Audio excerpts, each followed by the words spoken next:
Keep in mind, if we are buying that easement for $100,000, we're paying $50,000 from the board, and we're getting matching money from the federal government. Now that's just a simple, in a nutshell, way it works. If, however, as a farmer, I say, I'm going to donate my land, and this is my actual feeling with my 230-acre farm, I want it to remain a farm. I don't want my grandchild, my granddaughter, let's say, to meet this fella and say, oh, let's just sell that old farm, now it's in their hands. Go to Florida and take that money and do what we want to do. I don't want that to happen. I want it to remain a farm forever. And with that, then, I'm ensuring that this heritage is here. With that, I'm about to lose my thought again. With that thought in mind, give it to them. Like, guess what you were going to okay, give the donation, right. And so if I donate, thank you, Rick, if I donate that, don't get any money for it, the federal government, this is a little confusing, if I'm a farmer, 50% or more of my income is derived from farming, I can have a 100% reduction in my income tax for the next 16 years. Do you realize what that means, considering the cost of income tax to us? Or if I'm not a farmer, that is less than 50% of my income is derived from farming, I can deduct my federal income tax by 50% for the next 16 years until I use up the value of that easement. That is an enormous incentive for many people. That's how much the government believes in this program. What we're doing, Rick, I feel, is not really any help to speak of to the county this year.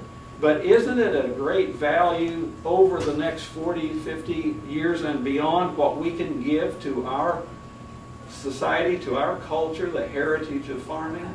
Say something good about the program. Well, besides the fact that it's complicated,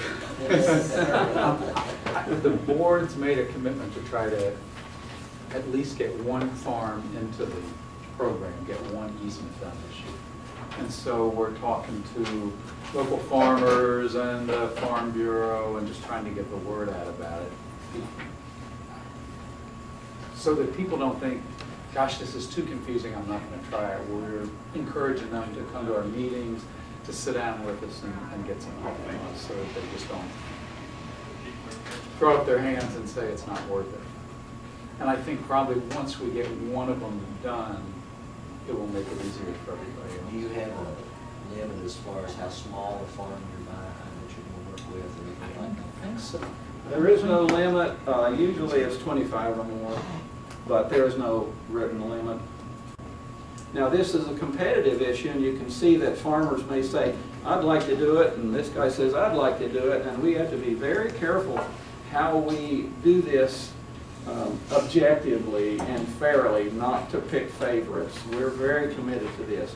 But in saying all this, I know it's confusing and bewildering, but it's just to give you an idea. After 2 years, 2+ years, this is where we are. But this is what we're dealing with to do it, and it takes a lot of preparation to do it. And as Rick has said, in this year, calendar year 2010, we hope that we can consummate that first easement purchase, and we do have an interested party. Any questions from you or the audience? I know April's going to teach everybody how to farm, so we're going to check everything. Okay. They may be teaching me. Well, we appreciate the Commission's faith in doing this and the fact you're willing to put that extra little levy on that check. It's really something that you I don't know if I'd even thought of it if you had brought it up several years ago, you know, but I do think it's something that is probably more pertinent now even than then. So right. It's really we're lucky to have Dr. Smith there. Well, thank you. Moving us forward. But he knows more than anybody else in the county. Especially wanted you to know what we're going through, and after 2 years, why in the world aren't we buying some easements? Well, we're getting close. Thank you very much for your time. I'd just like to join Rick in any organization, big, small, in between, has to have someone to provide the leadership, and leadership costs. It costs time, costs energy. Doesn't cost any money in this situation. Dr. Smith certainly has done just a dynamic leader in getting this project going, and of course you could listen to his remarks and feel the his passion to preserve, and I agree with his concept of that. Just that, we're sitting between Huntington, Charleston, Putnam County, and Lincoln County, a beautiful county, and of course, there's things that happen to our forest lands, farmland, and this is an opportunity for people who believe in it, the chance to help preserve it and make sure that we do preserve our history and our culture. So, but without Dr. Smith, I don't think we'd understand all the complicated issues, and we certainly just from my point of view and the commission's point of view, we appreciate all the work and the effort you put into this, and of course other things in the county too. But this is really a shining star. Thank you very much. I appreciate the privilege, and I'd like to thank people like Rick McDowell, who's really an active person involved in this. Couldn't work without him. Thank you. You know, Dr. Smith, I have to say, being on the commission now just a short time, there's still things I'm learning, and this is one of those hidden gems I really didn't know a lot about. Thank you. So it was great to hear today about what you're doing. Thank you. If you ever need anything from us, or personally from me to be involved, I would love to be involved. Good.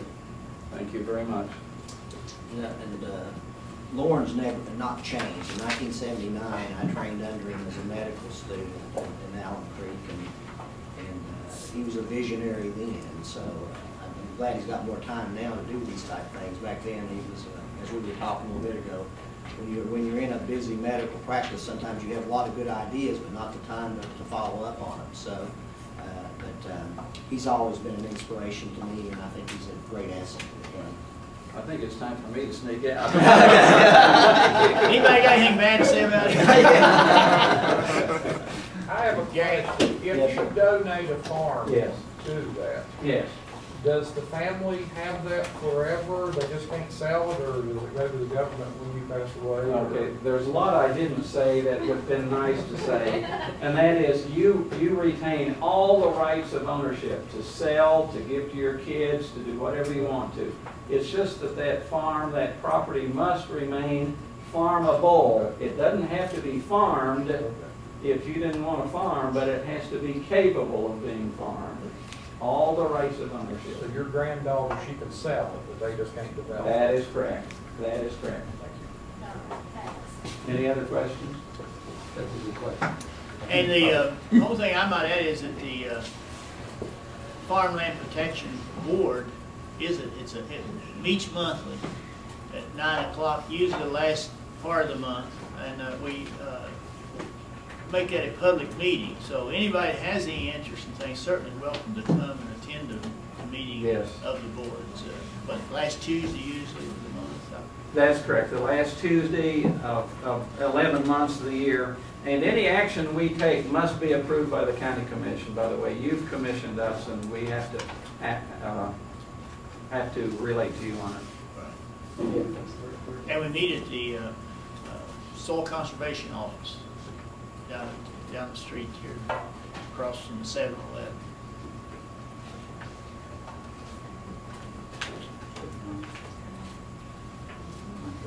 Anyone else have a question or comment? Thank both of you guys. Next thing on the agenda is Steve Rawlings with West Virginia Risk Pool Insurance. Welcome, Steve. Good morning, Commissioners. How are you all today? Good. I'd like to thank the Commission for taking a few minutes of your time to have me out here today and just present some of the information of what's going on with the pool.